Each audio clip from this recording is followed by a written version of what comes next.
Hello, good evening, everybody. Welcome to the first installment of our Jonathan Club virtual cooking show. My name is Andreas Roller. I'm your executive chef. I'm standing here with Ken Haselwood, our resident pitmaster, head chef at the Jonathan Beach Club. He is gonna run you through how we're smoking the brisket for our 4th of July JC to go box. He will prepare his very own spice rub that he will add a tin to every JC to go order for the 4th of July. So hopefully, if you like the class and if you love the brisket even more, you have your own tin to recreate the JC barbecue brisket at home. So I'll give it to Chef Ken. We'll have a Q&A after, so if you have any questions, you can type it in the box below. We can get back to this after the presentation. For sure. Okay, so now that we're not, next to each other, I can take my mask off so you can hear me better. I know a lot of you have been asking me questions at the beach about barbecue. I know that a lot of people want to learn how to do barbecue. So I kind of wrapped my mind around this, how to do this in a format that makes a lot of sense for you, so that you can kind of take these techniques. These are very basic techniques and mostly advice, and you can turn that into something for yourself. And just remember, at the end, I'll answer all the questions you have, just like Chef Andreas said, and we'll get off with that. And also, just to kind of start the thing off, I really wanted to mention that with the JC2Go program, Chef Andreas kind of spearheaded that. We all took a lot of emphasis with that. I really appreciate all the involvement. I know the barbecue, good for me, was one of the most popular, and we did it twice in a row because of that. So as a gift back, the recipe that we're going to be talking about is what was on the tri-tip. I know we're talking about brisket today, but we also will be able to use this rub for tri-tip, any beef or game product. And I'm going to explain how to modify the recipe very slightly that I believe Sasha sent you guys. That way you can kind of turn it into for ribs or anything you want. I'll explain mock sauces. I'll explain how we can break all that down. And I really want to do it because barbecue can be very intimidating. It can be something that when you're looking at it from afar and you see this equipment and you see how it all works and you're looking at the whole wood and everything, that you just kind of sit back and go, whoa, that's a lot. And I want to really simplify that down so that you're comfortable with it. And if you're a master at this and you already know how to do it, then it's just some extra advice. I'm trying to kind of appease all of your needs. So just to get off the steps of it, I wanted to talk about the different barbecues that you may have at your house. Not everyone's going to have a $5,000 reverse flow, beautiful Johnson Club, powder coated barbecue like I have here. This took me 3 years for them to let me buy this. And I begged every year. And then finally this girl had said, oh, fine, get the barbecue. This is custom made for us. It's amazing. It has a reverse flow technology to it. This is what I would say is a standard barbecue as far as a smoker is concerned. Drum barbecue, drum smoker. They're really good for cooking whole wood. You could turn this rub and you can cook it in your own oven in your house. It may not have that smoky flavor, but I'm going to explain that you can do it in an oven in your house. If you're on with the technology and you have one of the Traeger pellet style grills, they're amazing. You set it, you forget it, you can still use the rub. Just make sure you set the timeout long enough to where you can do it. And the other barbecue would be a gas grill. Now, the gas grill, and this is all on your instructions that you have, the gas grill is great, but what you have to remember is you can't have it under direct heat. So even having a foil pan is something that you can put the meat in to kind of achieve that flavor, turning on the side that's not open to the direct flame and putting all the meat on the other side. That way you're not actually burning the meat and you're getting that temperature you want. Now, the other big stigma of barbecue is temperature driven. All this stuff's arguments, all these things. If you go on YouTube, you talk to anyone, the way I look at barbecue is a lot like, chicken noodle soup or tomato sauce at your house. It's never as good as the way your dad made it. It's never as good as the way you grew up eating. So it's really important to look at it as something that you can do with your own. So this is the way I cook barbecue. It's not going to be the way everyone does. It may not be the way the Texas champion. Oh, you did it wrong. You put some sugar, this and that. The whole idea is just to be able to have fun with it, learn, be comfortable with the ingredients, and basically have a good time and create new memories. So that's really what I want to emphasize with this video, that it's not going to be, this is the only way you do it. It's going to be, this is the way I'm doing it right now, and you can make it all your own. So I'm going to continuously jump into that and how that's going to work. Another thing with barbecue, and especially with rub, if you see right in front of me, I have two different rubs here. One's the recipe we're making, one's slightly modified. With a rub, what you really want to achieve is all great barbecue hits all the points of your tongue at once. So you want to have a savory, which smoky kind of turns savory. You want a savory. You want something that's salty. The salt is what makes McDonald's French fries taste great. You want sugar. I like to use brown sugar in my rubs because it has a very low melting point and it kind of glazes in.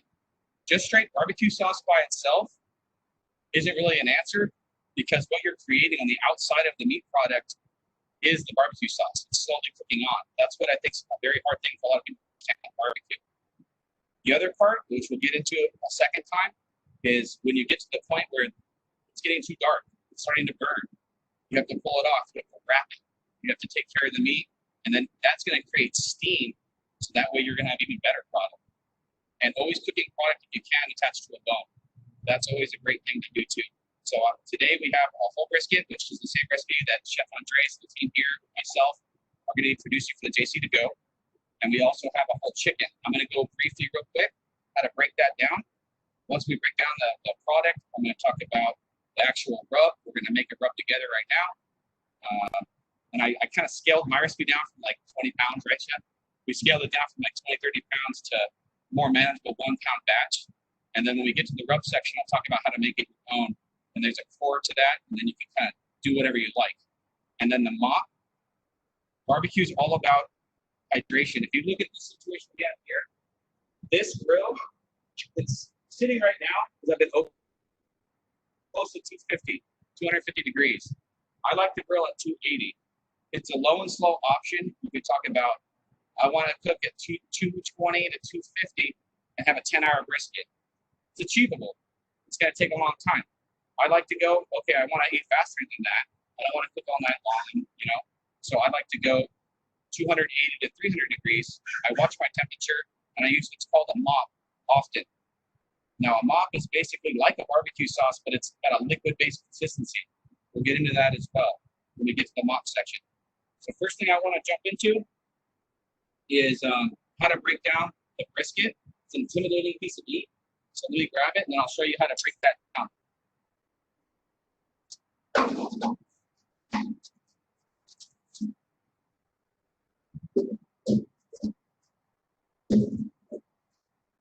Right here we have about 28-pound brisket. Intimidating piece of meat for sure. Basically, there's a lot of fat content to it. There's a lot of great product that you can get from a brisket. I mean, you make pastrami from brisket. You make, boiled dinner from brisket, braised brisket. Brisket for barbecue is kind of the pinnacle of what's very hard to achieve in the barbecue world. So just remembering this, that if you take the same rub and you just trim some of the fat that you don't like off of the tri-tip, coat it, and you cook that, you're going to have the same results. Just cook it medium rare. Don't cook it all the way through like a brisket. So basically, we're going to take the fat down. We want to take it down and leave about a 1/4 inch of fat. There's all kinds of arguments about this. I found it better to have a 1/4 inch of fat. Just because with a 1/4 inch of fat, you still have enough fat to make great flavor. You don't want to trim everything off, because what's going to happen with that is you're basically going to end up with a product that doesn't have enough fat to sustain on the outside. You're not going to get a nice crust. Basically, we're going to trim all this fat off.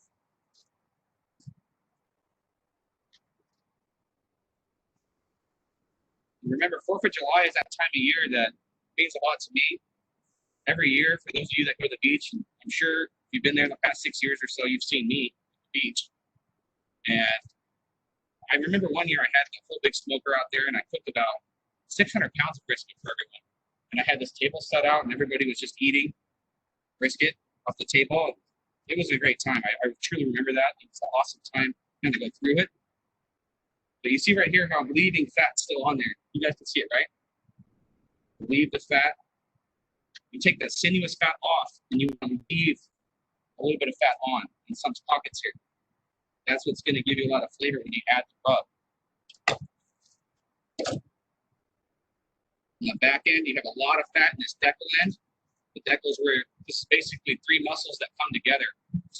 And they're going to come together. If you can see it, this is the nap end.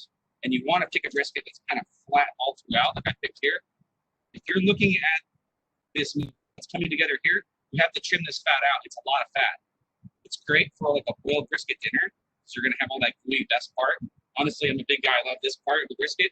When you're looking at the whole nap end, you really want to kind of square this up a bit and trim out as much of this fat as you can on this particular part.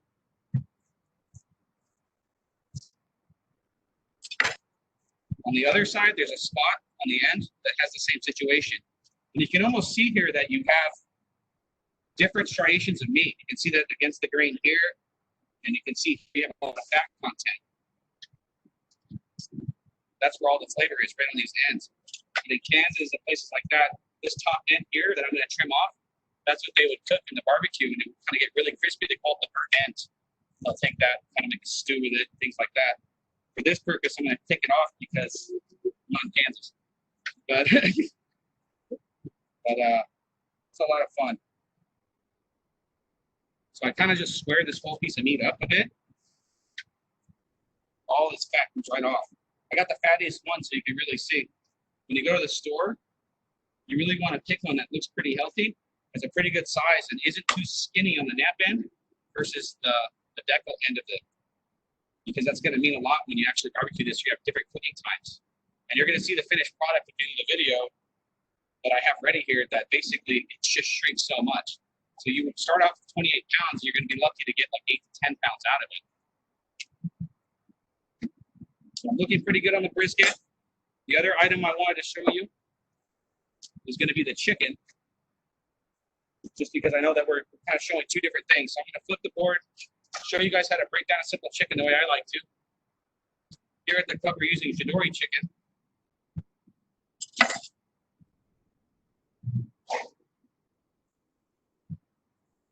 And remember that a chicken's going to cook a lot less time, maybe 2 hours.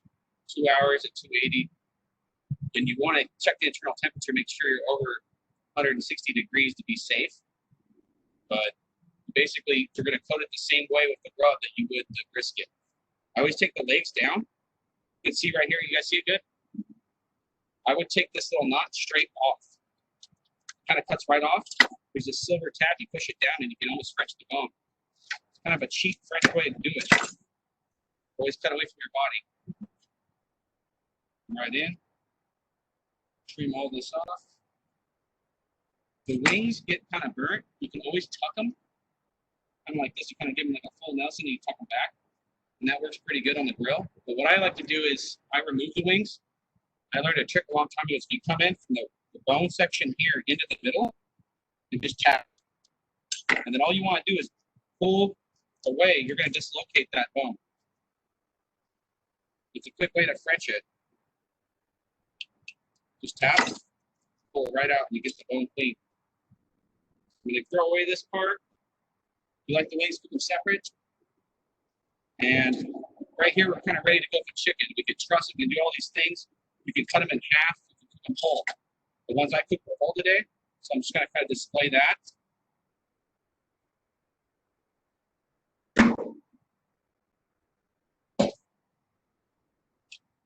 All right, so now we've basically prepared our brisket and our chicken to be ready to go for the grill.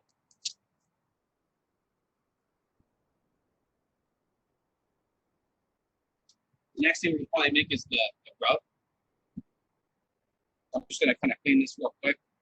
The rub, it basically coats over pretty heavy. A lot of people think it's sprinkled on. You get a pretty heavy coat of rub. And there's a lot of sugar in our rub for a reason. Because as the meat and the juices naturally come out of the meat, we're going to have all that meat to mix with the spices. And that's kind of what they say bark creates a bark, which I have on the one that's done. You'll see at the end. But I kind of want to show you how much rub's really going to go on this piece of meat. So I'm going to move the chicken out of the way. I got the brisket here. Flip back to my brisket side.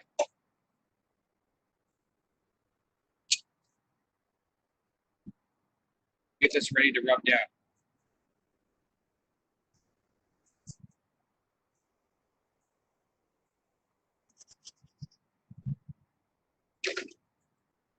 Okay, for a rub to me always has 4 parts. So with a 4-part rub, the largest part is always 35 to 40% sugar, brown sugar. So the first thing we're going to add is our brown sugar. We use a bigger bowl. Sugar. Next thing we have, that's going to be a 1/2 pound for this recipe, which is on the list. So 1/2 pound of brown sugar. I wanted to design this so that you ended up with 1 pound of usable product, which is enough for maybe 2 briskets or 1 brisket, big like this. And if you're making it for chicken, it's enough for like 3 to 4 chickens, so you have a little bit left over. The next thing is we are going to put 1 tablespoon of dried thyme. It could be ground, it could be dry, just the whole dried thyme. The reason why we use all dried ingredients, not fresh herb for the rub, is because that's going to stick to the outside of the meat better. And you can use dry or fresh ingredients, but what will happen is it kind of burns the cooking process instead of, meshing in with the rest of the dry spices. So in a dry rub, everything is kind of dry. Next thing we have here is 6 tablespoons of kosher salt. Remember, the salt and the sugar, it's almost half by volume, because you're going to get that real pop on your tongue. We were joking around in chef's office about fry salt. Well, a lot of people don't know, like with fast food restaurants, they'll put on the French fries, they would say, oh, it's so high in sugar. And you're thinking, well, why is there sugar on everything? There's a ton of sugar inside a dry rub. And there's a ton of sugar inside French fries. Because what they're doing is they're putting sugar and salt, iodized salt together to get the rub for a French fry. So they're basically tossing the French fries with salt and sugar. That's why French fries taste so great. Majority of it's sugar that's on there. Next thing we have is 3 tablespoons ground black pepper. The cumin has been added. It's going to be 4 tablespoons of cumin. 4 tablespoons of, or 3 tablespoons paprika.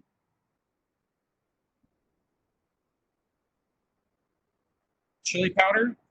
We're going to put, I believe it's 6 tablespoons. Let me see. 4 tablespoons chili powder.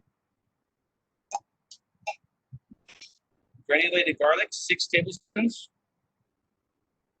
And this is right here, without the rest of the ingredients being the dried coffee and the bear spice, it would be a very basic, ready to go rub.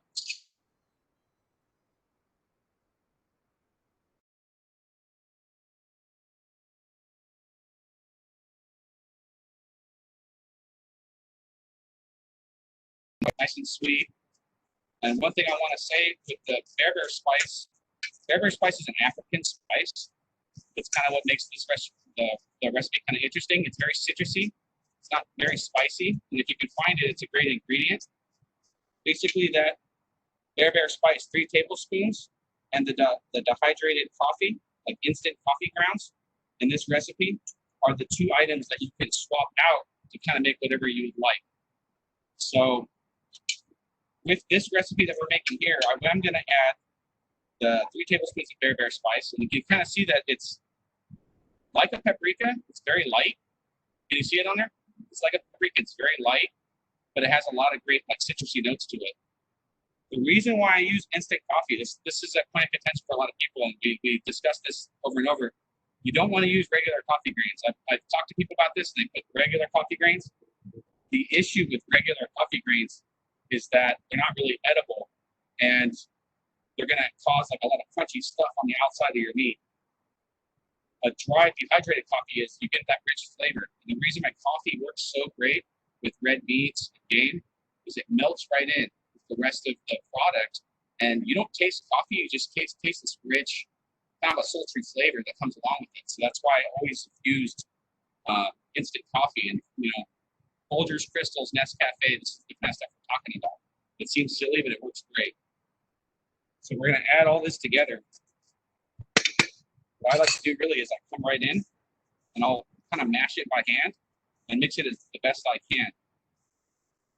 Once you've worked all the clumps out of the sugar and all the spices are worked together really well, you can taste it, just a small amount in your tongue, and you'll feel it all over your tongue. You'll feel a little bit of spicy, you'll feel the sweet, you'll feel the savory because of the garlic and the thyme, and you'll kind of understand like, wow, that already tastes like barbecue sauce in a way.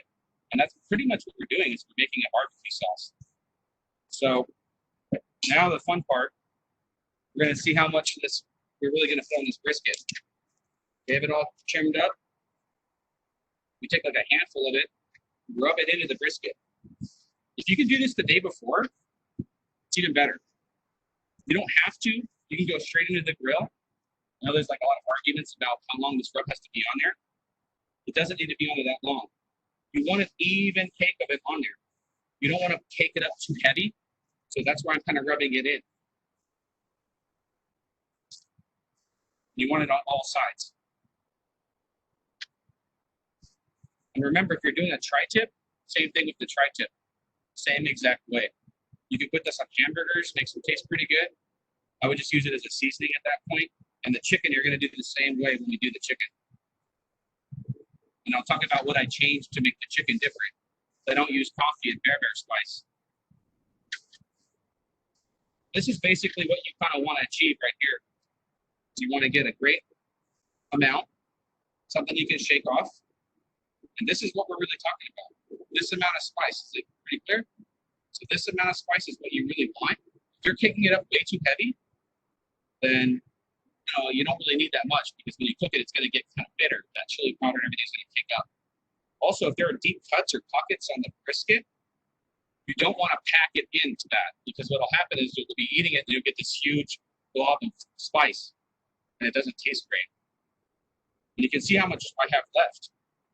So we can do a whole nother brisket with that 1 pound, the half pound of brown sugar from the recipe. So basically, this is going to go straight on the grill.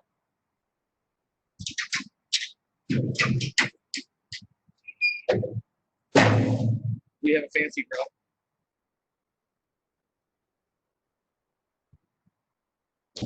This is where, if you have a Traeger or one of those food pellet grills that even Pepper makes them, you would just be able to put the probe in there, set what you would want.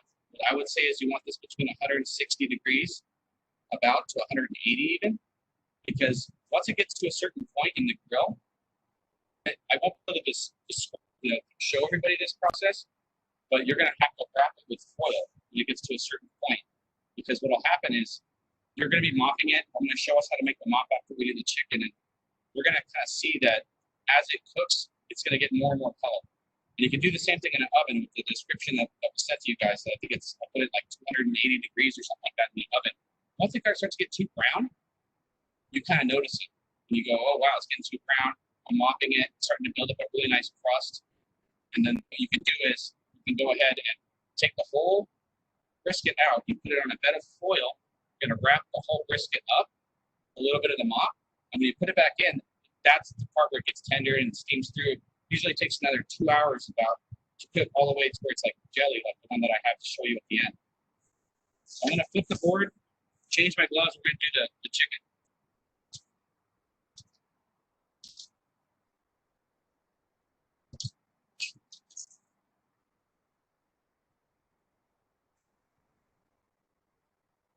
So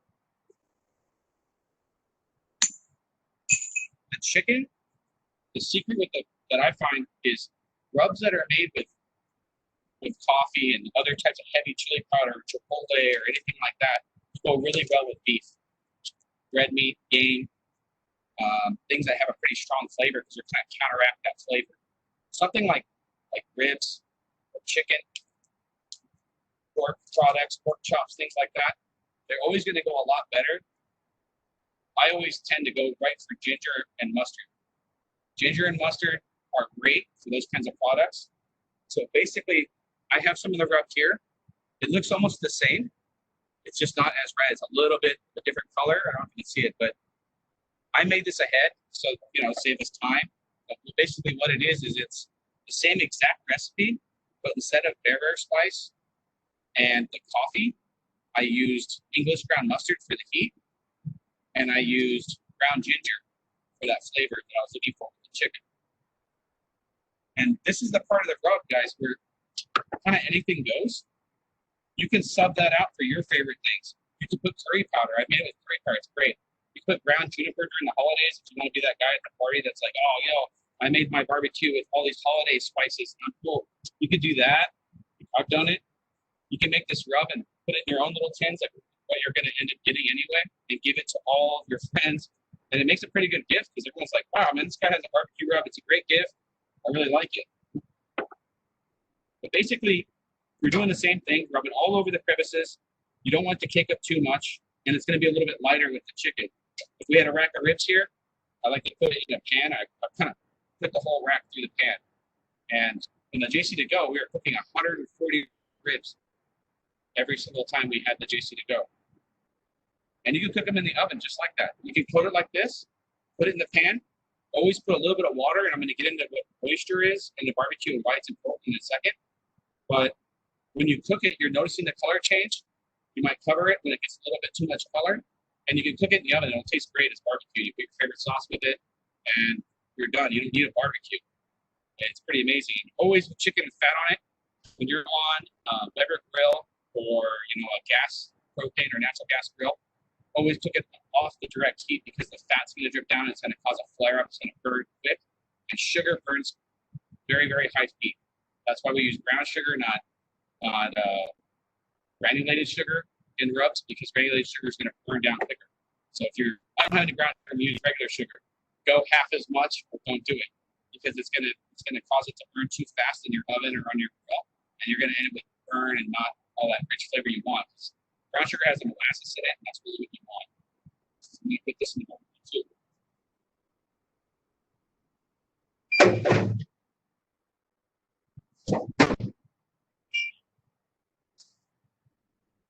A little bit here.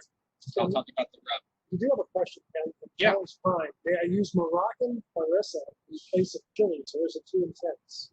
No, I think harissa is actually not as intense. I really like harissa here. I know it's on the JC to go. I know Chef Andreas uses it a lot. Harissa is great. Just find it in dried form and test a little bit of it. What I would do is do the dry rub without it, put a little bit, put half as much as you think you need, toss it around, taste it, and if it's burning on your tongue, you know it's too hot. And then you can always kick back a little bit and then change it. Because harissa, you're kind of going at that Moroccan spice. Harissa would be great. I would put coriander with that. That's me. I would probably marry those two together. And I would do ground coriander with harissa because that's going to bring out a lot more of that flavor you're looking for. And maybe cut the paprika a little bit. That would be a perfect example of making this recipe your own. Because I haven't made that, but I'm sure it'd be great. And if you make it at your house, tell me how you like it, because I'm sure now I'm going to steal your idea. Okay, so real quick, I'm going to talk about the importance of moisture in a grill.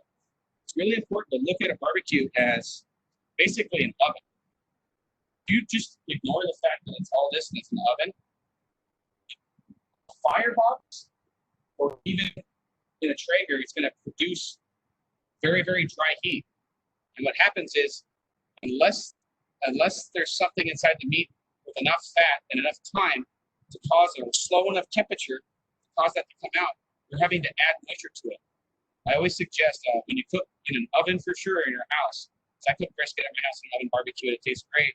Put a little bit of a water bed inside of with it and keep that going, because it's going to create a lot of moisture and steam.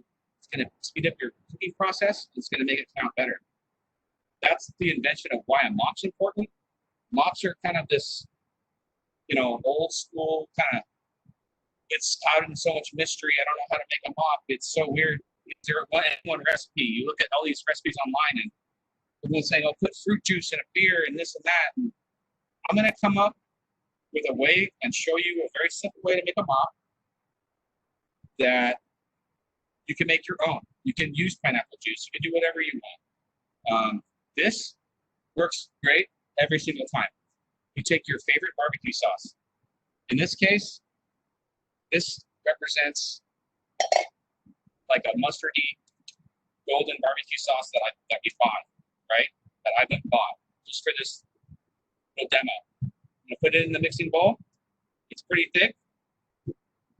Now what I want is by volume to thin this out a bit, because a mop, remember, you don't want to go on real thick with a sugary barbecue sauce, and it's just going to cause more and more burning and things like that. What you really want to do is thin it out to almost a liquidy form, like almost a little bit thicker than water, or like a water-like texture. I always find that to be the best. Now with this, I could put a beer in here, I could put pineapple juice. I love using fruit-based barbecue sauces for ribs, especially chicken, because it comes out great. So if you use like a mango barbecue sauce, it's your favorite mango barbecue sauce, thin that out. If the barbecue sauce is gold, use like apple cider or rice wine vinegar. Always works every single time. And then you thin it out. If you're going for the gold barbecue sauce, the brown barbecue, similar to what we kind of have here, like a regular barbecue sauce. I use red wine vinegar, sherry vinegar. I thin that out a little bit. You can even put a little bit of water if it's really strong. Thin it out. Chef, you have a question. It says, explain the water bed a bit more. Where does the water get placed in the barbecue? Okay, so I'm going to explain right here. The mop has the moisture. So you're adding this like every half hour to something like a brisket. As you're grilling a tri-tip, the tri-tip's done, you have a couple beers, right? So basically what you want to do is you're always kind of basting that on. I have the fancy mop. You don't really need it. You can use a spoon. You can buy a little brush, and you just want to be brushing that on and closing the door. The other way you can do it is, and a lot of guys do this, I did it today. I take a pan, I put a little bit of a liquid. In this case, I put water with veal stock for our own purposes, and I actually cook that brisket half the way in that bed with the liquid, kind of produce more moisture, and then especially when I wrap it, I remop it and I wrap it. I've also seen people put like a pan of water inside, and that creates a lot of moisture. So if you look in barbecue toward the bottom, say I'm cooking at this level, here I could put a pan of water in one of those like throwaway like Reynolds wrap pans you can buy at the store. That works great because then you have to clean it up after you use it, throw it away. Put that in there, some water in there, and that's going to create moisture. Moisture is going to really kind of speed up your cooking process, keep things from burning, keep it from being such a dry heat. We're always kind of trying to control it. I hope that answered your question. You have another one as well. Yeah. My recipe says that there's, my recipe doesn't say there's cumin. And I heard you say that you use cumin. What is the quantity? Yeah, so it's 4 tablespoons. And it's my mistake. And if it's not in there, it's okay. It's still going to be great. The cumin's just going to add a little bit more earthiness to it. I always use cumin in almost everything I make. It's kind of spice of mine. So if you don't have cumin in your house, it's okay. It's still going to taste great. If you have it, add it. You can put 4 tablespoons in there. We're going to update that. But at the same time, that's kind of what brings it together a little bit for me when I kind of tested the recipe. So I added it later on. And I kind of hope it didn't confuse you too much, but you don't really need to have it. You know, you could do without the cumin and it's still going to be a great rub. One more question. If I'm cooking chicken pieces, should I put them in the aluminum pan? No, you don't have to. Okay, you don't have to put them in an aluminum pan. Just if you're going to put them on a gas barbecue, keep them away from the flame. So turn one flame on, get the barbecue at like 250, 280, and cook the chicken off the direct heat.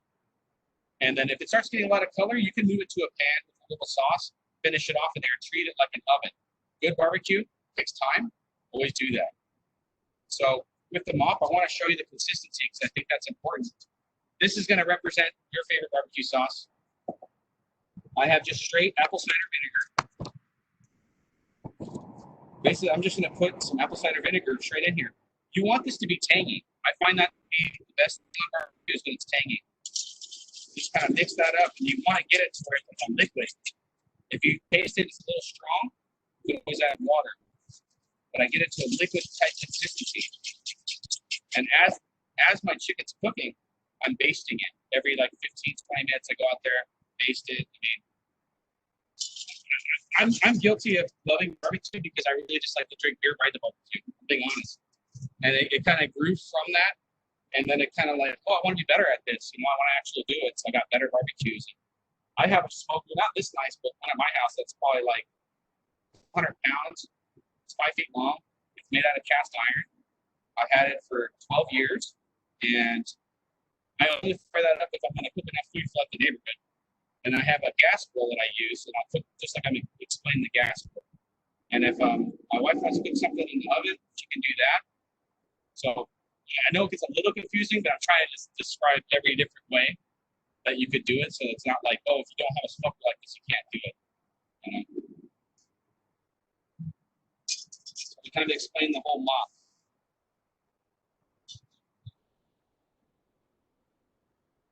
Now with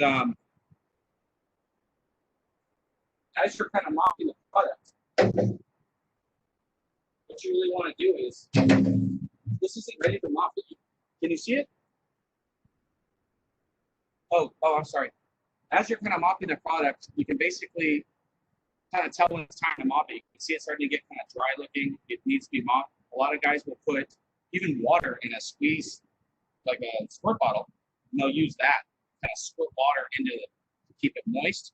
I always like to add more flavor and layer it, and that's going to kind of click on as you go and drip down. And it's going to create more and more like developing layers of flavor for you. So I'll kind of describe how much mop you really want to put. I'll show it to you. Can you guys see the oven from here, or should I move the roast? You're good? So basically, I have my brown style mop here. You don't need a fancy mop. Like I said, you can use a spoon, you can use a brush, use anything you have. These are on Amazon. You can find them at the hardware stores. Pretty affordable. Take it. It would need more time than this, but I'm showing you just for this reason, just to show you. You're gonna mop it right over. Really wet that. And with that rub, you can see this was only in here for like maybe 10 minutes, maybe. And it's already kind of melting in. And you know, it's no bad time to really add the mop. Keeping it moist, being diligent with this, is what's going to really create a lot of great flavor for you. Anything you're making, if you kind of forget about it, you know, and it gets a little far gone, you can still put mop. It's going to correct a lot. It's going to soak right into the meat, and it's going to be nice and juicy. Another thing that I wanted to discuss is there's a lot of stigma about the types of wood that you can use. I've been in big debates about this, like, oh, I like pecan wood only, and I only use mesquite, and all these kind of conversations. Today, I'm using what we use in the grill here at the Jonathan Club downtown to cook all the meals on. It's basically organic, fresh fruit and mesquite wood, and it's mixed. You know, that's great. I like to use what I have here, like full wood. This is fruit wood, probably peach, citrus woods, things like that. My favorite wood is a local wood that you can find anywhere, and I'll tell you how. Really, it's called red oak. And oak burns really hot. You use one log at a time. You achieve a great temperature. It works great. It tastes great. It's a very, very mild wood. Mesquite tends to have a lot of residuals to it. So when you cook it, those residuals, they call it, stick to the meat, and you get a much more raspy flavor. So some woods will have a lot higher amounts of that than others. That's why there's so much debate. Like, oh, if you're cooking fish, you have to use alderwood or pecan wood or cherry or apple. If I'm cooking pork, I want to do apple or cherry. And if I cook beef, I want mesquite. There's true to all that, but honestly, just kind of using a wood that's general all around is great. We live in Southern California. I get probably a half a cord to a quart of red oak every year by calling a tree trimming service and asking them to be as red oak. And I make sure I get the red oak. They send it to my house. Pay the guy. I have it on the side of the house. When the winter comes and it's cold, I use that as well in the fireplace. So I always have red oak, and it's always something I always tell people, like, hey, just call the tree trimming guy. You can call it firewood services and things like that, but the tree trimming guy is kind of the same guy, and you can kind of get away with it. So it's a little bit of advice from me to you on how you can kind of do that and not be too worried about it. The other way on the Traeger grills, that's going to definitely already be inside of the fuel you're buying as a pellet drip. And a lot of the steps are kind of out of it for that grill. I really like those. I think they're awesome, but they feel like cheating to me because they're kind of newer. And I've been around, and, you know, I wasn't the traffic pass there, but the Traeger grill is great, but it's kind of one of those grills where, because I've been doing it kind of like driving manual this whole time, it feels like cheating. It's not cheating. It comes out great. you achieve results without having to babysit it as much, which is awesome. So I naturally kind of have to dislike it because I've been doing it the hard way for so long. So I'll probably end up buying one in a year. Who knows? The other one is the gas grill. The gas grill is important because you can't cook hard wood on the gas grill. You already can't do it in an oven at all. So in an oven, you have to just go off of the smoke flavor and the barbecue that you're using. So you're kind of limited there. You can't have smoke inside your house. But on a gas grill, you're going to buy these wood chips like this. And I bought these today just for our demonstration. These are just hickory wood chips that I bought at the hardware store. A lot of people say, put apple juice on them, do all these things. You don't really have to do any of that. What I do is I make a little foil pocket. I put wood chips in it, and I put that in the grill where it's kind of by the direct heat, and it's slowly smoke to what I'm cooking.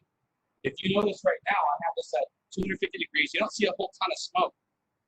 You want all of the chambers to be open so that the smoke can channel through. Because remember, it's an oven. I've seen a lot of people barbecue and they'll choke one side off, or they'll close the baffle, right? And what'll happen is your temperature might spike, but you're ultimately killing off the fire and you're boxing all that smoke in. It's a smoker, but it's not something that's designed to kind of go through and sit on there and become smoky tasting. You don't want it to taste like it's ash. So don't do that. Leave it wide open. You're gonna get all your heat going through, and make sure that you get it cooked that way. Don't close it off. A lot of times that close off thing is great for fish. If you're cooking on a grill and you just cook a small amount and then close it off just to finish the fish, that's the only time I would do it because you're not going to smoke a fish for 4 hours, like a piece of meat. So Ken, somebody's asking, do you turn your meat over? I do not. I let it sit on one side. I don't turn it over. If it was a tri-tip, you can kind of move it around a little bit, something smaller. If it could be a steak at your house, say you have a nice big ribeye at your house, like a 10-ounce ribeye that you bought at the store, you can put some rub on it if you want that charred flavor. Throw it right on the hot spot, get it nice, cook it medium rare, and enjoy it, and it tastes great. Just watch the burning. The reason why you don't do it with these type of meats that we're showing today is because you don't really need to. You're layering over the top. We're working with lower temperatures, less than 300 typically. You're not trying to move the meat around a lot. You want it to naturally sit with all the sauce going over it. That's the best way they come out. So there's another member that says, please point out, don't use pine, eucalyptus, hemlock, etc. Are there any woods that you should stay away from? I'm just saying, thanks for reminding me. It's naive to say not to do that, but hemlock. Basically, eucalyptus and pine and things like that are not. Like eucalyptus is a hard wood, but it's going to add that flavor and to your meat. So remember, it's good for like if you have a cold, you want to open up your nasal passages. But if you cook your meat like that, you're going to taste it. That's why the choice of wood is so important. If you're not too sure, you can ask us. You can go online and look at proper woods. You can go to the hardware store and see them. But for sure, when I call these guys and I get the wood, I tell them exactly what kind I want. I'm looking for red oak, or I'm looking for fruit off of peach trees, things like that. You guys have any more questions? Yeah, just let the members know that they can see the questions and answers that are being answered on the list in the bottom right-hand side. Oh, for sure. As they're answered, everybody, yeah. You can see the questions. Right? You can see the questions and answers on the bottom right-hand side. You can see the questions and answers on the bottom right-hand side of your screen. So you missed a question. I missed a question. No, so he can go back there. Another question is, why don't you use a meat rack for the brisket to catch the fat? If you do that, a lot of times I use a water pan for that. So if you put a little bit of water on the bottom, all that will come down and drip in. But fat off of a brisket isn't that great. I wouldn't save it to eat it. I would just be trying to basically capture, keep the moisture going in the grill. That's why I always got fat straight. I did keep it in a pan. I had it all up with fat and spices, and I kept dropping into that. And I switched the pan. So yeah, it's good to cook with it. Any other questions? No, it's not.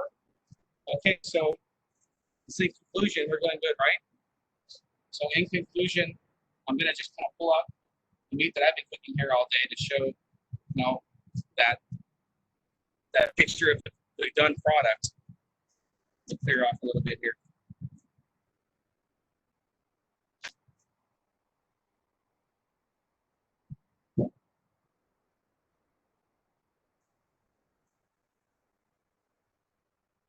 So we've achieved a pretty nice bark with our brisket. Our chickens are look pretty good. They've been in there a little bit longer than I like, but they're still great.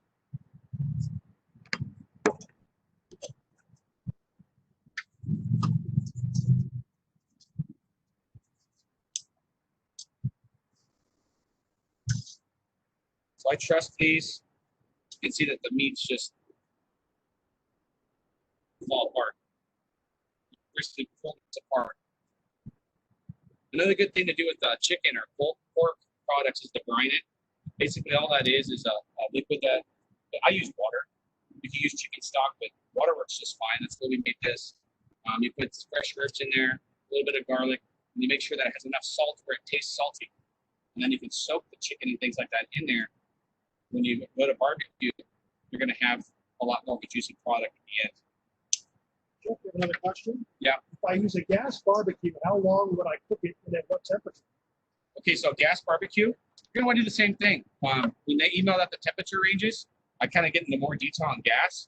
But what I would do is I would have the barbecue, turn on one burner before you put the meat on it, close it, and get it to a temperature that makes sense, like 250 to 260 degrees. If one burner is achieving that, great.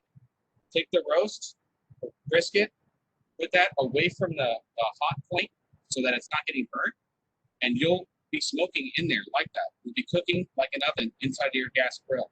And then you can do that trick if you want to add that wood flavor. Just take some foil and put the wood chips in there, fold it over, poke a couple holes on top, put it right where the heat's at, and it's gonna really just kind of keep a slow flow of that wood flavor kind of going through the grill for you. Next question. What pork do you prefer for pulled pork? I use pork butter to get a bone on, and you could use that same rub with the ginger. You can leave the ginger out if you don't like ginger. You can make the basic rub. Anything's good on pork. Cook it the same way you're doing a brisket. But honestly, pulled pork, you could put this rub on it, put it in your, I think they're called magic pots, right? You put it in a magic pot, instant pot. I always call them magic pots. Instant pot will do it. You can put it in the crock pot with the same rub. You can also do it in the oven, which comes out great with pulled pork. You put it in the oven. And I would definitely do the apple cider vinegar and pick out your favorite fruity type of barbecue to kind of thin that out and make your sauce for it. You put that in there and it'd be great. It'd be really good. So another person's asking, can you kindly repeat how long you cook your chicken? Okay, so the chicken, it's gonna cook just like it cooks in the oven. So it depends on the sauce. These chickens we're using today are the Zidori chicken that we've been buying here, and they're great, but they're all about a pound to kind of half the biggest, because that's the quality of the chicken that we're buying. If you're at the store, chicken's anywhere from 1.5 pounds to 3 pounds. So if you're cooking at about 250 degrees to 280 degrees with chicken, it's going to take around an hour to an hour and a half. On a smoker, I would say an hour and a half to 2 hours is more than enough time to cook it. So you got some very specific questions. Yeah, now. great. I love that. How long on a grass grill for a brisket at 200 degrees? Okay, it depends on the size of the brisket. This kind of goes to that conversation I briefly touched on about people wanting low and slow. Low and slow, 220 to 250 degrees. It could be 8 to 10 hours. So a lot of guys, if you have a Traeger grill, that's a great thing to do. Put it overnight. Wake up in the morning, it's basically ready to baste it, cover it up, and cook it for another 2 hours, and you have it for lunch. And that's the You know next what I mean? question. Like, how long do you cook a 6-pound brisket on a Traeger? that's a small one. The 6-pound brisket is pretty small. I would go turkey rolls with it. I would go 4 hours, check it. It's starting to feel a little bit tender. Now, brisket's a difficult cut because what feels tender, I'll kind of show everybody what I mean. What feels tender to a brisket, and this one's right there. Yeah. You can almost just see it. It's like jelly. The knife comes in, comes out. It's very, very, very tender. You don't want any effort at all. It's done. The nap end, it's the same thing. You don't want a lot of effort. This brisket was probably close to 14 pounds, so a 6-pound. This one's been cooking for about 8 hours. So a 6-pound, I would probably say 4 hours. You might be wrapping it. This looks dark, but this is the color I wanted to achieve. I got it dark, and then I put the mop on it, and I covered it, and I basically let it steam in its own juice. When you cut a brisket, remember when in the beginning where we were looking at the brisket and we saw all the different muscles coming together. So then it's going this direction, the decal end's going to be going this direction, and at one point they're all going to come together. So when you're cutting it, it's just like bacon. If you cut it the wrong way, it's going to pull back at you. Have you ever had a bad pastrami sandwich at a deli? You know, like it's just like so chewy, it's awful because they cut it against they cut it with the grain. So we're going to cut it against the grain. It's like almost no effort. It's going to come right apart. I mean, I'm not putting any effort on the knife. I'm just letting the weight of the knife cut it. That's with the grain, against the grain. It's a big difference. You can almost just pull the meat apart. Well, I hope you guys saw it. On the Traeger, does 4 hours include the time to smoke the meat? Yes, because the Traeger smoked the meat the whole time. You don't need to, see, like I said, if you see a ton of smoke billowing out, bad time to put the roast in because you're going to get all that ashy taste. Have you ever had a campfire, you know, at the beach or anything like that, and then you go home and it's in your hair? Like we're all joking around about the same thing. We all smell like a barbecue. You don't want too much of that smoke residual to be on the food. So if you're using charcoal to start it, especially, you don't want it to taste like charcoal. So you get the charcoal all ashed out. You get the whole thing running at the temperature you want before you put the meat in. Especially if you're going to use lighter fluid, light it too, because you don't want those things to be on the meat. I hope I answered that. Any more questions? So I hope I did good on time. I feel like I did. Yeah. Here we go. We have one more question. Yes. For a chicken, if you scratch cock it, will the rub work well, and will you cook it low and slow with the rub, and would you not just turn it? I would leave the chicken upright. Honestly, the way I do it at my house, because I don't work with such big equipment, I'll take the chicken and literally cut it right down the center. And I know my voice kind of fades here, but I'll cut it right down the center, leave all the bones intact. I won't take the bones out because the bones are really going to add a lot of flavor, and it keeps a lot of moisture in there. That's why you're cooking the chicken on the bone. You don't even have to buy a whole chicken. You can go buy leg, thigh quarters. I kind of stay away from breasts because they dry up so quick on the grill. So I like the dark meat. And then you could put the rub on there. You can cook it all parts if you wanted to, just fine. I do that all the time. It doesn't have to be a whole chicken. But for our grills at home, cutting the whole chicken in half and laying it down rib cage first with the skin up, that would be the way I would do it. And you might just want to mention that we did email everyone messages already, but if anyone else wants to, yeah, so that's an important point. Sasha did email everyone the recipes and the loose rolls for each type of grill already. So if you guys need that, you know, she did email it out. Just let her know. I know a lot of people are asking about breakdowns of the recipes. They're all there. The only change was I added 4 tablespoons of cumin to the barbecue rub. And remember the rub, there's no rules. Barbecue for me is no rules. It's a beautiful thing. It reminds me of the 4th of July. Always when, is there any more questions? It's so good looking. How did I get so good looking? I only got good looking when my hair fell out. When I was young and I tried hard, it didn't matter. You know, I got kids and everything else. A whole other thing. But thank you for that. I appreciate it. Basically, any more questions or not yet? Is that your question? I thought so. Basically, the smell of the wood burning and the 4th of July around the corner, that all brings back those memories when I was a kid and eating barbecue and everything like that. Before I was even a chef, or even thinking about being a chef, and barbecue's about memories, 4th of July is about memories. Even though we have this pandemic thing and it sucks. I hate to say a bad word, I guess that's bad. It's the closest we can get to doing this. So I do appreciate doing this because I always look forward to the season. It's kind of my season at the beach to have everyone down there. I do the big barbecues. We have the brisket. We have all these types of things. And I'm really kind of honored to be able to do this for you. The guinea pig, per se, of how we're going to go about these videos. And I hope they kind of keep going. Keep continuing to support the JC2Go program. Chef Andreas really spearheaded that. He's here now, and I really appreciate everything he's done for me. He's teaching me a lot about my own mindset and how I do this job. And the way we're going and the direction we're going is a great thing. And I think the way that everyone supported us, like I said, just driving through Los Angeles in the first weeks of this and having it be just this empty street, it's a crazy thing. and we still had business. So I really, really appreciate that. And I just want to close on that and say thank you. And anybody that wants this rub, I have a little bit at the beach, and if you didn't want to do it or whatever, just let me know and I'll sneak you some or whatever. Thank you, everyone. Any more questions? There's one other question. Yes. On a gas grill, would you put it on indirect heat, just like the chicken? Yes. Or would you sear yes. it? Would you sear it all, or just heat all the time? I would definitely cook it indirect heat. If you're using a barbecue rub and you're doing this method, indirect heat. I mean, there's grilling and there's barbecue. This is a crash course in barbecue. You know, you're going to learn along the way. You may not like this rub. You may go, hey, it's too spicy. Put half as much chili powder in it. And I'd suggest if you're going to make the recipe, try it, see if you like it. Cut back a little where you can. It's going to make a big difference in the finished product. There's a member asking, where did you grow up? I actually was born in South Bay. I grew up in Redondo Beach when I was a kid.